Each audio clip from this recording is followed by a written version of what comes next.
ಒಂದು ಬೆಳದಲ್ಲಿ ಬಾಲಕಂದರ ಮುಂದೆ ಚಂದದಿಂದ ಬೀಳಬೇಕು ತಾಯಿ ಸೌಖ್ಯ ಪ್ರದಾಯಿ. ಭಕ್ತಿಯಿಂದ ಮುನಿಯ ಮಾಡುತ್ತಾ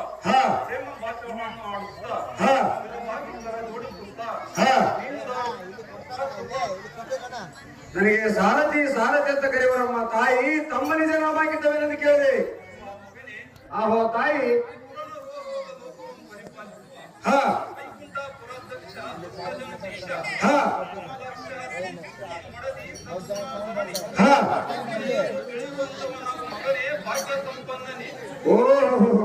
ರುಕ್ಮಿಣಿ ಅಮ್ಮನವರಲ್ಲಿ ವೈದ್ಯಾಗಿ ತಾಯಿ ಈ ಸುಂದರವಾದ ಸಭಾ ಮಂಟಪಕ್ಕೆ ಬಂದ ತಾತ್ಪರ್ಯವೇನೆಂದು ಕೇಳಿದೆ ತಾಯಿ.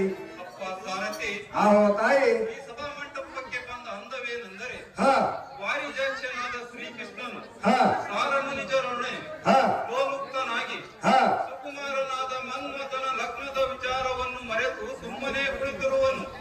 ಆದ ಕಾರಣ ಕಾಂತನು ವಿಚಾರಿಸುವುದಕ್ಕೆ ಇಲ್ಲಿಗೆ ಬರಣ ಮತ್ತು ಗಂಡಿಯ ಬಾಲ ಭವ್ಯಗುಣಶೀಲ ಬಂದ್ರೆ ವೈದ್ಯಾಯ್ತಮ್ಮ ತಾಯಿ ಬರಲಾಗಿದೆ ನೋಡಲೆ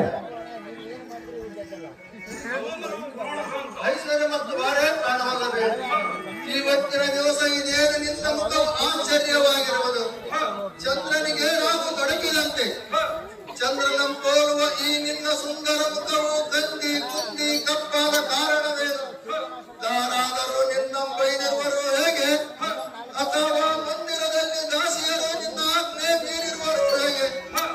ಈ ಕ್ಷಣವೇ ಅವರಿಗೆ ತಕ್ಕ ಶಿಕ್ಷೆಯನ್ನುಂಟು ಮಾಡಬೇಕು. ಆನೆ ಅಂಬುಜಮುಖಿ ಮುಂದರದ ಅಂಬುದಾರೆಯರ ತೆರವಿಲ್ಲದೆ ಸುರಿಯದ ನೋಡಿ ನನ್ನ ಮನಸ್ಸು ಕಸಿಬಿಸಿಯಾಗಿರುವುದು. ತೀವ್ರವಾಗಿ ನಿನಗೆ ಬಂದ ದುಗುಡ ದಾವದಿರುವುದು. ಹೇಳು ಕಾಂತೆ, ಇದೇನು ನಿನ್ನ ಅದ್ಭುತ ಚಿಂತೆ? ಕಾಂತ ಚೆನ್ನಾಗಿ ಹೇಳುತ್ತೀನಿ, ಕೇಳುವಂತವರಾಗಿ. ಅದೇನು